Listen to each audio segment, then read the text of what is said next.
ನಮಸ್ಕಾರ. ನಿಮ್ಮೆಲ್ಲರಿಗೂ ಇವತ್ತಿನ ವ್ಲಾಗ್ಗೆ ಸ್ವಾಗತ.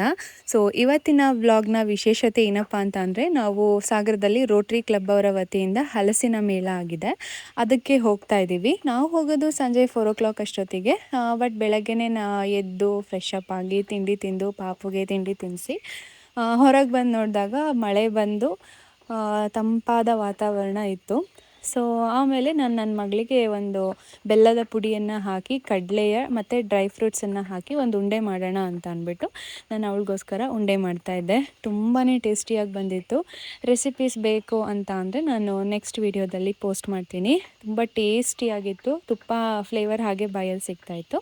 ಅದಾದಮೇಲೆ ಈ ಅಂಜೂರ ಈ ಸೀಸನಲ್ಲಿ ಸ್ವಲ್ಪ ಜಾಸ್ತಿ ಸಿಗುತ್ತೆ ಅಲ್ಲ, ಹಾಗಾಗಿ ಪಾಪುಗೆ ಅಂಜೂರದ ಲೇಹ ಮಾಡ್ಕೊಳ್ಳೋಣ ಅಂತ ಅಂಜೂರದ ಲೇಹ ಕೂಡ ನಾನಿಲ್ಲಿ ರೆಡಿ ಮಾಡ್ಕೊಳ್ತಾ ಇದ್ದೀನಿ. ನಾನು ಈ ಲೇಹಕ್ಕೆ ಹಿಪ್ಪಲಿ ಹಾಗೆ ಶುಂಠಿ ಪುಡಿ, ಒಂದೆಲಗದ ಪುಡಿ, ಹಾಗೆ ಜೇಷ್ಟು ಮಧು, ಹಾಗೆ ಬಜೆ ಪೌಡರು, ಈ ಥರದ ಕೆಲವೊಂದಷ್ಟು ಪುಡಿಗಳನ್ನು ಸ್ವಲ್ಪ ಪ್ರಮಾಣದಲ್ಲಿ, ಯಾಕಂದರೆ ಪಾಪುಗೋಸ್ಕರ ಮಾಡ್ತಿರೋದು, ದೊಡ್ಡವ್ರಿಗೋಸ್ಕರ ಅಲ್ವಾ, ಹಾಗಾಗಿ ಸ್ವಲ್ಪ ಸ್ವಲ್ಪನೇ ಹಾಕ್ಕೊಂಡು ಅವಳಿಗೋಸ್ಕರ ಲೇಹ ಮಾಡಿ ಇಟ್ಟಿದ್ದೀನಿ. ಇದನ್ನು ದಿನ ಬೆಳಗ್ಗೆ ಎದ್ಮೇಲೆ ಅವಳಿಗೆ ಒಂದೊಂದು ಸ್ವಲ್ಪ ಸಣ್ಣ ಸಣ್ಣ ಉಂಡೆ ಥರ ಮಾಡಿಕೊಟ್ರೆ ಅವಳು ತಿಂತಾಳೆ. ಅದಾದಮೇಲೆ ಸ್ವಲ್ಪ ಹಾಲು ಕುಡಿಸ್ತೀನಿ. ಹೀಗೆ ಅವಳಿಗೆ ರೂಢಿ ಮಾಡಿಸಿದ್ದೀನಿ.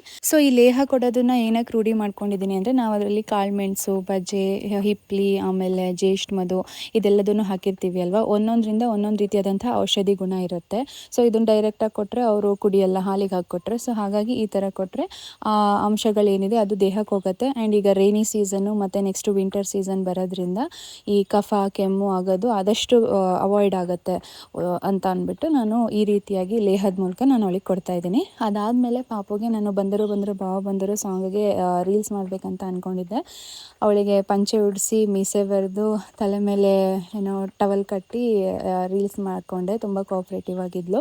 ಅದಾದಮೇಲೆ ಮನೆ ಮುಂದೆ ಸ್ವಲ್ಪ ಮಳೆ ಬಂದಿದ್ದಕ್ಕೆ ನೀರು ನಿಂತಿತ್ತು, ಅದರಲ್ಲಿ ಹೋಗಿ ಚೆನ್ನಾಗಿ ಆಟಾಡ್ತಾ ಇದ್ಲು. ಎಷ್ಟು ಕರೆದ್ರೂ ಬಾ ಅಂದ್ರೂ ಬರಲ್ಲ ಅಂತ ಹೇಳ್ತಾ ಇದ್ಲು. ಅದಾದಮೇಲೆ ಮಧ್ಯಾಹ್ನ ಊಟ ಮಾಡಿ ಸ್ವಲ್ಪ ಹೊತ್ತು ರೆಸ್ಟ್ ಮಾಡಿ ಆಮೇಲೆ ನಾವು 4 o'clock ಬಸ್ ಇತ್ತು. ಹಾಗಾಗಿ ನಾವು ನಮ್ಮ ಮನೆಯಿಂದ ಬಸ್ ಸ್ಟ್ಯಾಂಡಿಗೆ ನಡ್ಕೊಂಡು ಹೋಗ್ತಾ ಇದ್ದೀವಿ, ನಾನು ನಮ್ಮತ್ತೆ ಹಾಗೆ ಪಾಪು. ಆ್ಯಂಡ್ ನಮ್ಮಮ್ಮ ನಮಗೆ ಅಲ್ಲಿ ಮೇಳದಲ್ಲಿ ಸಿಗ್ತಾರೆ. ಬಸ್ ಫುಲ್ ಖಾಲಿ ಇತ್ತು. ನಮ್ಮೂರಿಂದನೇ ಅದು ಲಾಸ್ಟ್ ಸ್ಟಾಪ್, ಅಲ್ಲಿಂದನೇ ಬಸ್ ಹೊರಡೋದು. ಹಾಗಾಗಿ ಫುಲ್ ಖಾಲಿ ಇತ್ತು. ನಮ್ಮತ್ತೆ, ನಾನು, ಪಾಪು ಇಷ್ಟು ಜನ ಹೊರಟಿದ್ವಿ. ಆ್ಯಂಡ್ ಎಲ್ಲಿ ಬೇಕಾದರೂ ಕುತ್ಕೊಳ್ಬೋದಾಗಿತ್ತು, ಫುಲ್ ಸೀಟ್ ಖಾಲಿ ಇತ್ತಲ್ವ. ಹಾಗಾಗಿ ನಾನು ಕೆಲವೊಂದಷ್ಟು ವೀಡಿಯೋಸನ್ನು ಮಾಡ್ಕೊಳ್ತಾ ಇದ್ದೀನಿ. ನಮ್ಮ ಅತ್ತೆಗೆ ಇಲ್ಲಿ ಮೊಬೈಲನ್ನು ಕೊಟ್ಬಿಟ್ಟು ನೀವು ನನಗೆ ಶೂಟ್ ಮಾಡಿಕೊಡಿ ಅಂತ ಅಂದ್ಬಿಟ್ಟು ಅವ್ರ ಹತ್ರನೂ ಅಭ್ಯಾಸ ಮಾಡಿಸ್ತಾ ಇದ್ದೀನಿ. ಅವ್ರಿಗಷ್ಟು ಗೊತ್ತಾಗಲ್ಲ ಯಾವ ರೀತಿ ಶೂಟ್ ಮಾಡಬೇಕಂತ, ಬಟ್ ಆದರೂ ಹಾಗಲ್ಲ ಅಂತ ಹೇಳ್ಕೊಟ್ಟು ನಾನು ಶೂಟ್ ಮಾಡಿಸ್ತಾ ಇದ್ದೀನಿ. ಅವರು ಅಷ್ಟೇ ಚೆನ್ನಾಗಿ ಶೂಟ್ ಮಾಡೋದು ಇತ್ತೀಚೆಗೆ ಕಲ್ತ್ಕೊಳ್ತಾ ಇದ್ದಾರೆ. ಆ್ಯಂಡ್ ಹಾಗೆ ಪಾಪುವನ್ನು ಕ್ಯಾಮ್ರಾ ತೋರಿಸ್ಕೊಂಡು ಪಾಪು ಹಾಯ್ ಮಾಡು ಅಂತ ಅಂದರೆ ಎಲ್ಲರಿಗೂ ಹಾಯ್ ಮಾಡ್ತಾಯಿದ್ಲು. ಆ್ಯಂಡ್ ನಾವು ಬರಬೇಕಾದ್ರೆ ಅಷ್ಟು ಮಳೆ ಇರಲಿಲ್ಲ, ಮನೆಯಿಂದ ಬಸ್ ಸ್ಟ್ಯಾಂಡಿಗೆ ಬರಬೇಕಾದ್ರೆ. ಬಸ್ ಹೊರಡ್ತು ಅನ್ನೋಷ್ಟೊತ್ತಿಗೆ ಮಳೆ ಜೋರಾಗಿ ಸ್ಟಾರ್ಟ್ ಆಯಿತು.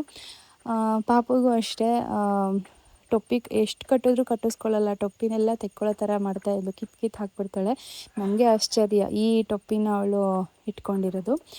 ಅದಾದಮೇಲೆ ಅವಳನ್ನು ಪಕ್ಕದ ಸೀಟಲ್ಲಿ ಕೂರಿಸ್ಕೊಂಡು ನಾನು ವೀಡಿಯೋ ಮಾಡೋಣ ಅಂತ ಎಷ್ಟು ಟ್ರೈ ಮಾಡ್ತಾಯಿದ್ದೀನಿ. ಅವಳು ಇಡೀ ಬಸ್ ತುಂಬ ಓಡಾಡ್ತೀನಿ, ಆ ಸೀಟಿಗೆ ಹೋಗ್ತೀನಿ, ಇಲ್ಲಿ ಹೋಗ್ತೀನಿ, ಅಲ್ಲಿ ಹೋಗ್ತೀನಿ ಅಂತ ಅವಳಿಗೇನೋ ಒಂಥರ ಖುಷಿ ಆಗ್ತಿದೆ. ಅಂದರೆ ಅಷ್ಟು ಬಸ್ಸಲ್ಲಿ ಓಡಾಡಿ ರೂಢಿ ಇಲ್ಲದೆ ಇರೋದ್ರಿಂದ ಒಂಥರ ಖುಷಿ ಆಗ್ತಾಯಿತ್ತು ಅವಳಿಗೆ.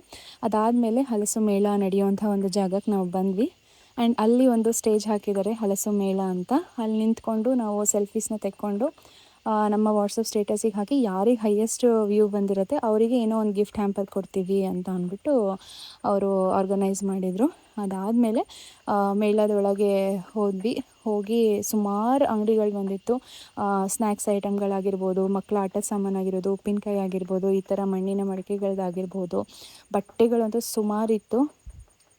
ಇದೆಲ್ಲ ಅಂಗಡಿಗಳು ಮುಗಿದಾದಮೇಲೆ ಲಾಸ್ಟಿಗೆ ನಮಗೆ ಫುಡ್ ಕಾರ್ನರ್ ಇತ್ತು. ಅಲ್ಲಿ ಹಲಸಿನಕಾಯಿ ಬಿರಿಯಾನಿ, ಹಲಸಿನಕಾಯಿ ಪಕೋಡ, ಆಮೇಲೆ ಹಲಸಿನಕಾಯಿ ಕಬಾಬು, ಹಲಸಿನ ಹಣ್ಣಿಂದು ಜಿಲೇಬಿ, ಹೋಳಿಗೆ, ಆಮೇಲೆ ಮೋಮೋಸು, ಐಸ್ ಕ್ರೀಮು, ಈ ಥರ ಸುಮಾರು ಐಟಮ್ ಇತ್ತು. ಹಾಗೆ ಆದಿವಾಸಿಯವ್ರ ಹೇರ್ ಆಯಿಲ್ ಬಂದಿತ್ತು. ಹಾಗೆ ಪಾಪುಗೆ ಇದು ಮಕ್ಕಳಿಗೆ ಪಾಪುಗೆ ಅಂತನೆಲ್ಲ ದೊಡ್ಡವ್ರಿಗೂ ಇತ್ತು. ಈ ಉಲ್ಲನ್ನಿಂದ ಮಾಡಿರ್ತಾರಲ್ಲ ಆ ಥರದ ಬಟ್ಟೆಗಳು ಕೂಡ ಇತ್ತು. ಹಾಗೆ ಬೀಜಗಳು, ಸುಮಾರು ವೆರೈಟೀಸ್ ಆಫ್ ಗಿಡಗಳ ಬೀಜಗಳಿತ್ತು. ಹಾಗೆ ಗಿಡಗಳು ಕೂಡ ಇತ್ತು. ಸೊ ಇಲ್ಲಿ ನೋಡಿ ಫುಡ್ ಸ್ಟಾಲು, ಕುಂದಾಪುರದಿಂದ ಕೂಡ ಬಂದು ಇಲ್ಲಿ ಸ್ಟಾಲನ್ನು ಹಾಕ್ಕೊಂಡಿದ್ರು. ವೆರೈಟೀಸ್ ಆಫ್ ಸ್ನ್ಯಾಕ್ಸ್ ಐಟಮ್ ಅಂತ ಹೇಳ್ಬೋದು, ಅದು ಹೆಸರು ಗೊತ್ತಿಲ್ಲ. ತುಂಬ ವೆರೈಟೀಸ್ ಇತ್ತು. ಆ್ಯಂಡ್ ಹಾಗೆ ಸೋಡಾ ಆ್ಯಂಡ್ ದೋಸೆ ಪಡ್ಡು ಬಿಸಿ ಬಿಸಿಯಾಗಿತ್ತು. ನಾವು ತಿನ್ನೋಣ ಅಂದ್ಕೊಂಡ್ವಿ, ಬಟ್ ಮನೆಯಲ್ಲೂ ಹೇಗಿದ್ರು ತಿಂತೀವಿ ಅಲ್ವಾ ಅಂದ್ಬಿಟ್ಟು ನಾವು ಅಲ್ಲಿ ತೊಗೊಳ್ಳಿಲ್ಲ. ನಾವಿಲ್ಲಿ ಹೋಳಿಗೆ, ಜಿಲೇಬಿ, ಪಕೋಡ, ಬಿರಿಯಾನಿ ಇದನ್ನೆಲ್ಲ ಟ್ರೈ ಮಾಡಿದ್ವಿ. ತುಂಬಾ ಚೆನ್ನಾಗಿತ್ತು. ಆಮೇಲೆ ತುಂಬ ವೆರೈಟೀಸ್ ಆಫ್ ಗಿಡಗಳನ್ನು ತಂದಿದ್ರು ಇಲ್ಲಿ. ನಮ್ಗೆ ಹೆಸರೇ ಗೊತ್ತಿಲ್ಲ, ಅಷ್ಟೊಂದು ಡಿಫ್ರೆಂಟ್ ಆಗಿರುವಂತಹ ಗಿಡಗಳನ್ನು ತಂದಿದ್ರು. ಸೊ ನಾವು ಬಸ್ಸಲ್ಲಿ ಹೋಗಿದ್ದಲ್ವ, ಎತ್ಕೊಂಡು ಬರ್ಲಿಕ್ಕೆ ಕಷ್ಟ ಆಗುತ್ತೆ ಅಂತ ಯಾವುದು ತಗೊಳ್ಳಿಲ್ಲ. ಯಾರ್ಯಾರು ಇಂಟ್ರೆಸ್ಟ್ ಇತ್ತೋ ಅವರೆಲ್ಲ ಬಂದು ತೊಗೊಂಡು ಹೋಗ್ತಾಯಿದ್ರು. ಅದಾದಮೇಲೆ ರಾಂಬುಟನ್ ಫ್ರೂಟ್ ಇದೆಯಲ್ಲ ಅದು ಕೂಡ ಇತ್ತು. ಸೊ ಇಷ್ಟನ್ನೆಲ್ಲ ಮುಗಿಸ್ಕೊಂಡು ನಾವು ರಾತ್ರಿ 8:30-9 ಗಂಟೆ ಅಷ್ಟೊತ್ತಿಗೆ ಮನೆಗೆ ಬಂದ್ವಿ. ಅಲ್ಲಿ ಮಳೆ ಜಾಸ್ತಿ ಆಗಿತ್ತು. ಹಾಗೆ ಹೋಗ್ತಾ ಹೋಗ್ತಾ ಜನನೂ ಜಾಸ್ತಿ ಆದರು. ನನಗೆ ಪಾಪನ ಇಟ್ಕೊಂಡು ವಿಡಿಯೋ ಜಾಸ್ತಿ ಮಾಡಲಿಕ್ಕೆ ಆಗಲಿಲ್ಲ. ಸೊ ಇಷ್ಟೇ ನಾನು ಶೂಟ್ ಮಾಡೋಕ್ಕಾಗಿದ್ದು. ಅಲ್ಲಿ ಹಲಸಿನ ಮೇಳದಲ್ಲಿ ತಗೊಂಡಿರೋ ಕೆಲವು ಪಿಕ್ಗಳು ಹಾಗೆ ಪಾಪುಗೆ ಶೂಟ್ ಮಾಡಿದ್ದು ಕೆಲವು ಫೋಟೋಸ್ಗಳನ್ನು ನಾನು ಪೋಸ್ಟ್ ಮಾಡಿದ್ದೀನಿ. ನೋಡಿ ಹೇಗಿತ್ತು ಅಂತ ತಿಳಿಸಿ. ಐ ಹೋಪ್ ನಿಮ್ಮೆಲ್ಲರಿಗೂ ಈ ವಿಡಿಯೋ ಇಷ್ಟ ಆಯಿತು ಅಂದ್ಕೊಳ್ತೀನಿ. ಮುಂದಿನ ವ್ಲಾಗ್ ಒಂದಿಗೆ ಮತ್ತೊಮ್ಮೆ ಭೇಟಿಯಾಗೋಣ. ಬಾಯ್ ಬಾಯ್.